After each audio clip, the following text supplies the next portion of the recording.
Victorine Benguet, bonjour. Bonjour Guy Samuel. Alors, rappelons que vous êtes une Française qui vit aux États-Unis et y travaille. On ne peut pas dire que c'est l'enjaillement beaucoup en Côte d'Ivoire en ce moment. C'est vrai, mais nous sommes un peuple avec beaucoup de résilience. Nous savons nous battre, nous savons encaisser les coups, nous savons aussi les donner. Tout le monde est en train de voir avec toute la mobilisation concernant le peuple, concernant les Ivoiriens de l'étranger. Moi, je regarde ça beaucoup avec intérêt sur Internet. La presse française n'en parle peut-être pas, mais les Ivoiriens des États-Unis se sont énormément mobilisés. Ils continuent de se mobiliser. J'étais impressionnée par la connaissance et l'implication, par exemple, du peuple camerounais par rapport à nos frères ivoiriens. Donc, les grands d'ici peuvent croire que Ado, il est président, mais je sais pas, parce que moi, j'ai pas beaucoup vu de liesse quand on parle d'Ado, mais je vois beaucoup de fougue quand on parle du président Gbagbo. Donc, c'est une histoire qui va être compliquée, mais je suis une africaine, je suis conciliante et je pense que le peuple ivoirien a des ressources pour pouvoir sortir de la vainqueur. La preuve, c'est qu'ils ne l'ont pas tué, parce qu'ils savaient très bien que s'il avait tué ni lui, ou son fils, ou ses enfants, la Côte d'Ivoire serait à feu et à sang. Donc c'est quelqu'un sur qui, de toute façon, pour les prochaines années, on est obligé de compter. Donc, d'après vous, aujourd'hui, au regard de cet événement complètement difficile que nous avons entrevu en Côte d'Ivoire, vous entrevoyez quand même une issue favorable pour ce leader africain qui est rentré dans l'histoire de l'Afrique par la grande porte, bien sûr. Mais évidemment. Moi, j'étais outrée de la façon dont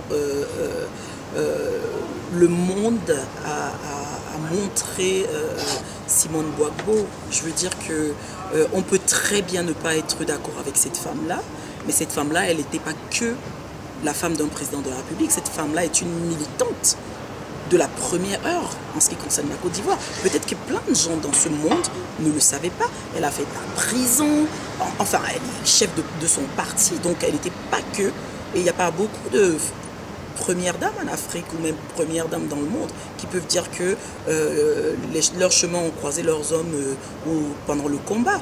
Donc, et faire ça, et puis couper le monde, j'étais interpellée et j'ai trouvé extrêmement admirable la façon dont sa fille a alerté le monde par rapport à ça, parce que ces mêmes personnes... Ça fait beaucoup de bruit aux États-Unis. Alors, rappelons que vous y résidez et que vous avez eu... Vous étiez quand même... Elle a eu au final, elle a eu la plateforme qu'il fallait. Elle est passée sur toutes les chaînes de télévision américaines où elle a dit qu'elle a besoin en fait, elle n'avait aucune nouvelle de ses parents et qu'il fallait qu'on sache. Mais au-delà même de... Là, on parle bien de Marie-Antoinette Singleton, la fille... Elle n'a pas été déchue, pas encore. Sur le papier, Marie-Antoinette Singleton est toujours vice-consul de Côte d'Ivoire aux États-Unis. Bonjour. La fille du couple Gbagbo, 36 ans, reçoit donc dans sa résidence une vaste maison mise à sa disposition par l'ambassade ivoirienne de Washington. C'est ici qu'elle a découvert les images de ses parents défaits. On les traite comme des moins que rien. Vous avez vu les rebelles battre ma mère, la pousser dans le dos, par terre, avec un groupe de rebelles autour, les cheveux arrachés. C'est triste, mais je suis fière. Fière parce que ses parents n'ont pas capitulé, dit-elle. Si Dieu décide aujourd'hui que la vie de mes parents doit être prise par les ennemis, que la volonté de Dieu se fasse. Je n'ai pas peur. Je sais que Dieu va s'occuper d'eux. Que le monde soit juste. J'espère qu'on jugera tous ceux qui doivent être jugés, y compris M. Ouattara. Aujourd'hui, à Abidjan, tous ceux qui ont voté pour Gbagbo, on les poursuit et on les tue. Abidjan n'a jamais été dans cet état-là. Mais tout cela, finalement, dit-elle, pourrait être un mal bénéfique. Dieu le voulait, Dieu l'a laissé faire. Il sait pourquoi. Parce qu'il n'y a pas d'erreur en Dieu. Donc là, ce n'est qu'un épisode. Car elle en est persuadée. Il reviendra. Il reviendra et nous verrons tous. Comment est-ce que Ado a pu gagner les élections? Moi, je n'ai jamais vu une prise de pouvoir aussi triste.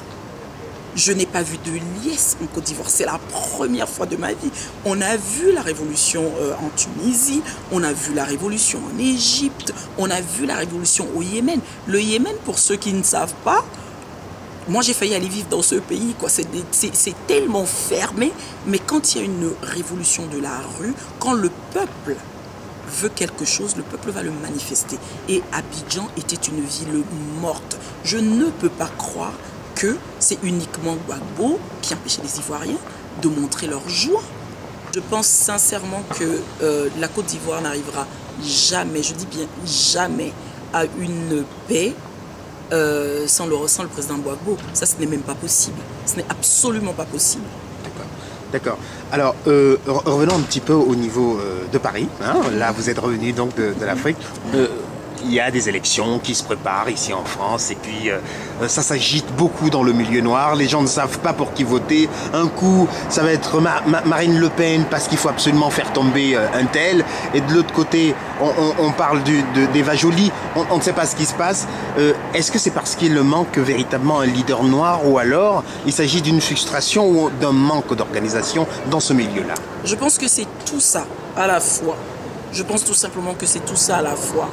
Mais il faut juste que les gens se rendent compte d'une chose. Moi, je l'ai dit, à chaque fois que j'ai l'occasion de m'entretenir avec vous, je vous dis tout le temps la même chose. Nous adorons les histoires des autres. Nous adorons les histoires des autres. Nous mélangeons tout. Nous ramenons les problèmes du continent africain en France. Nous ramenons les problèmes américains en France. Nous ramenons les problèmes du Moyen-Orient en France. Et donc, du coup, en fait, ça fait une espèce de bordel ambiant qui est là, qui fait que voilà. Moi, je ne comprends pas pourquoi est-ce que, à quelques mois de l'élection présidentielle, vous arrivez même à me poser cette question. Encore une fois, nous avons le cran. On a le cran. On a le cran. Je le dis, je le répète, nous avons le cran, nous avons un type qui est extraordinaire, un type qui mérite d'être connu, qui s'appelle Patrick Losès, qui a besoin de nous. C'est nous qui allons lui donner la grandeur qu'il mérite. Il mérite cette grandeur-là. Pour l'instant, c'est lui, les pouvoirs publics, le monde le reconnaît comme le représentant de la communauté noire en France. Donc toutes les polémiques qu'il y a autour de lui, ça devrait être dans la cuisine interne. On a le droit de lui dire, Patrick, on n'est pas d'accord avec vous sur ce point-ci, développer, lui apporter des propositions, mais la dispersion, Marine Le Pen, elle ne nous aime pas, elle ne nous aimera jamais, elle se fout de notre gueule. Eva Joly, elle était juge, elle ne nous connaît pas. C'est pas elle, la juge, qui vient de dire qu'il fallait qu'on arrête le défilé du 14 juillet. Non. Elle ne nous connaît pas. Elle ne nous connaît pas. Elle ne nous connaît pas. Nous avons des gens qui nous connaissent. On a énormément de divergences et c'est totalement normal. Et bien justement, d'un autre côté, un certain nombre de personnes peuvent reprocher donc à Patrick Losès de ne pas souvent être présent dans les milieux. Personne ne lui laisse le... Qui l'a invité et il n'est pas venu? Qui l'a invité et il n'est pas venu? C'est trop facile quand on est dans les cercles où on est, les gens ramènent leur frustration. Qui l'a invité? Moi, je suis tellement en manque d'informations que je passe des heures et des heures. Je harcèle mes enfants pour me trouver des trucs sur Internet. Qui a invité Losès? Mettez en ligne ce que vous avez fait, l'invitation et tout le tralala, et qu'il a refusé. C'est des mensonges. On ne l'invite pas. Alors évidemment que si on ne l'invite pas, il ne va que vers les gens qui l'invitent. Qui l'invite? On le fustige. Tout le monde lui a déjà sorti son carton rouge, alors que personne ne lui a jamais... Tous ces gens-là qui parlent de lui, est-ce qu'ils l'ont déjà rencontré? Ils l'ont déjà rencontré. C'est l'un des types les plus charmants que j'ai jamais rencontré. C'est quelqu'un d'intelligent, c'est quelqu'un que notre communauté, c'est quelqu'un qui travaille au service de notre communauté. Mais évidemment que si on ne le rencontre pas, on ne risque pas de le savoir. Et puis Guy, je suis fatiguée de toutes ces frustrations. Je comprends que la vie elle est difficile, je comprends. Mais arrêtez de taper sur nos sœurs. Rama est une fille extraordinaire. Elle est brillante, elle a fait un travail extraordinaire et on l'a foutue dans le pilori et personne, et tout le monde on a bien remarqué que ça n'a pas souvent été facile pour elle dans le gouvernement et qu'à un moment, par moment aussi... Mais elle a eu du courage de dire ça. Mais vous vous rendez compte, oser dire non à un chef d'État, c'est parce que c'est ce que cette jeune femme a fait. au lieu de l'applaudir, il se trouve que tout simplement, toutes les choses sur lesquelles elle s'est toujours battue, elle a été la première à pouvoir dire au président de la République de ne pas recevoir Kadhafi en France. Avait-elle tort? Avait-elle tort? Alors, on a des gens brillants, et au lieu de faire une synergie, dès qu'il y en a un qui essaie qui ne va pas dans le sens où tout le monde voudrait qu'on aille, ben on devient juste la bête noire, on devient juste celle... Mais attendez là, on ne peut pas faire de la politique sans transiger, hein, il faut que les gens se rendent compte. Alors je ne sais pas trop ce que les gens pensent, mais si on veut faire de la politique, si on veut véritablement pouvoir compter, en tout cas sur la sphère hexagonale et tout tralala, et même mondiale, à un moment il faut quand même... on est obligé de transiger, hein. On est obligé de transiger. Et puis vous savez... Hein, vous savez, les choses ne sont pas incompatibles. Les choses ne sont pas incompatibles. On a totalement le droit d'être en désaccord avec les gens, mais il faut de toujours, moi je dis bien toujours, respecter les autres. C'est ça qui fait la force. Tout le monde n'est pas obligé d'être totalement passionné par l'Égypte antique. Tout le monde n'est pas le droit d'être totalement passionné par tout ça. Mais on a ce point commun qui est la couleur de notre peau, et c'est le fait de notre couleur de peau qui fait que nous sommes discriminés en France. Et je pense que nous devrons plus focaliser sur ce qu'on a de commun et travailler sur nos divergences que d'être dans tous les sens. Moralité. Enfin, il faudrait juste que vous me disiez pour qui je dois voter l'année prochaine. Allez, dites-moi. Parce que moi, je ne sais pas. Moi, je voterai pour l'OSES, ça c'est sûr. Je voterai pour l'OSES, je travaillerai pour lui, s'il me le demande, et même s'il ne me le demande pas, je ferai des trucs que je mettrai sur le net, je parlerai tout le temps de lui, à partir de cette rentrée, je parlerai sur mon statut Facebook, tous les jours je dirai quelque chose sur lui, et puis voilà. Donc Patrick, allez-y, hein. Moi, vous avez mon vote, et je convaincrai tous les Français que je connaisse de voter pour vous. Je le ferai avec plaisir. Parce que pour l'instant, je ne vois pas quelqu'un d'autre, hein. On a remarqué qu'il y a un problème récurrent de logement en France qui apparemment touche beaucoup plus une catégorie de la population. Quel est votre point de vue là-dessus? Pourquoi est-ce qu'on est même étonné, quoi? Je veux dire, souvenez-vous, hein, Coluche a fait les Restos du Cœur parce qu'un ministre n'a pas été capable de répondre à une question simple. Il y a 250 000 personnes qui n'ont pas de quoi manger tous les jours. On lui a demandé...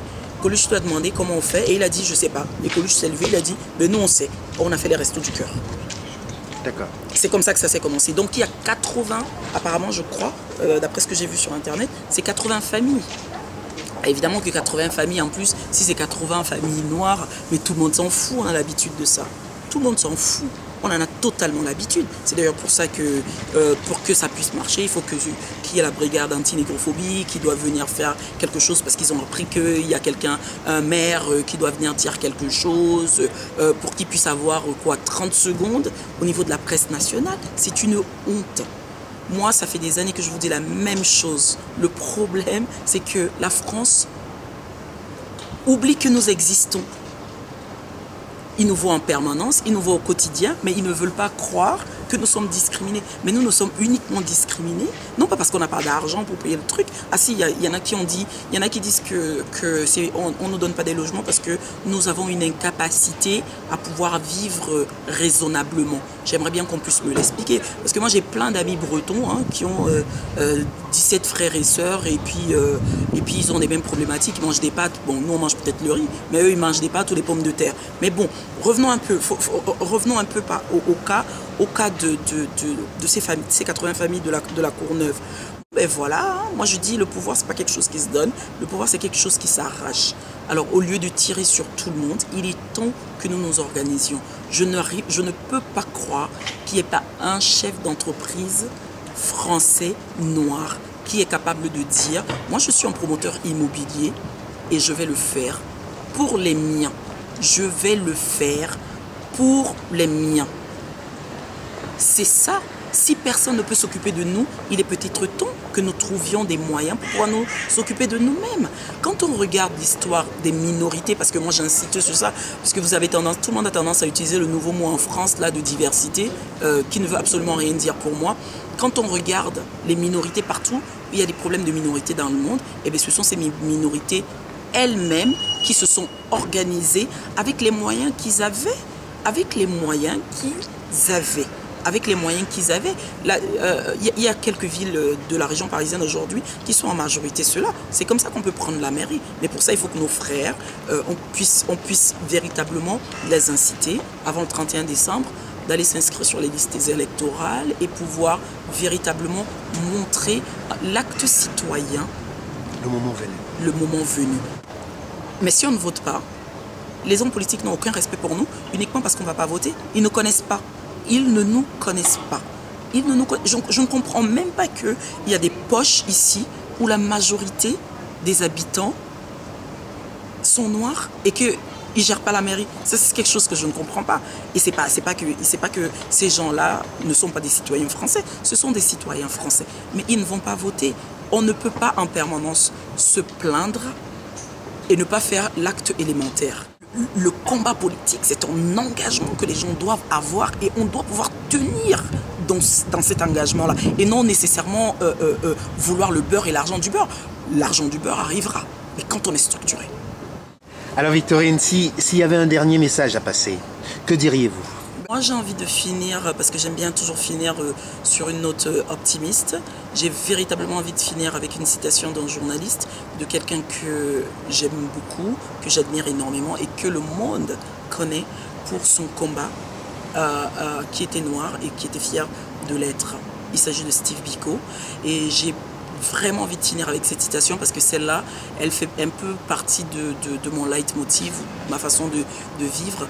Biko disait ceci, Biko disait que l'arme la plus puissante entre les mains de l'oppresseur et l'esprit de l'opprimé.